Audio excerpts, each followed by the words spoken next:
menantu-menantu, kau baru ketemu dengan suamimu itu umur 20-25 tahun. Selama ini yang membesarkannya siapa? Yang meregang nyawa melahirkannya siapa?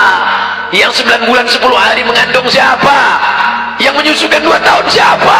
Hari ini saat dia tidak bisa mendengar, membelikan alat dengarnya pun kau berhitung. Padahal kalau kau gendong dia dari Bandung sampai ke Makkah, kau bawa lagi pulang, belum tentu dapat menebus 1 tetes darahnya saat melahirkan engkau.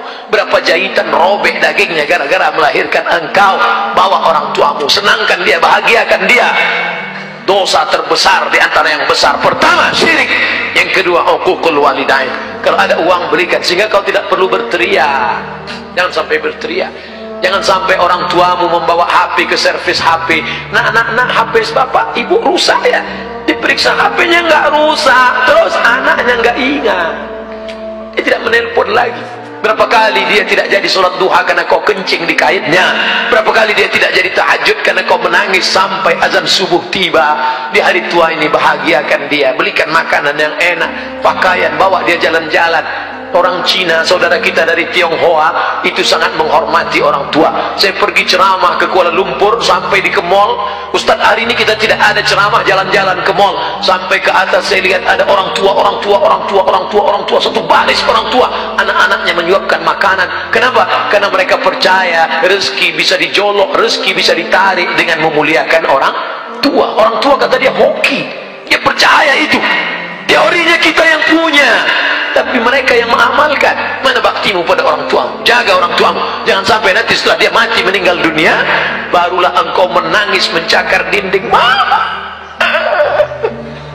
penyesalan berakhir tak ada gunanya. Saya kalau sudah melihat ada anak menangis ketika ibunya meninggal, baru dia nangis, ini pasti nyesal karena tak berbakti. Mau saya antukkan aja kepala. Dulu waktu dia sehat, waktu dia hidup, kenapa kau biarkan? Sekarang setelah datang orang tua mau minjam uang 50.000 untuk buka puasa.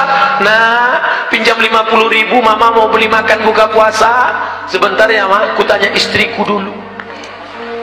Tak ada gunanya kau jantan gagah perkasa, tak ada gunanya. Ini kalian yang sebelum nikah masih lajang, katakan dulu, do you marry me?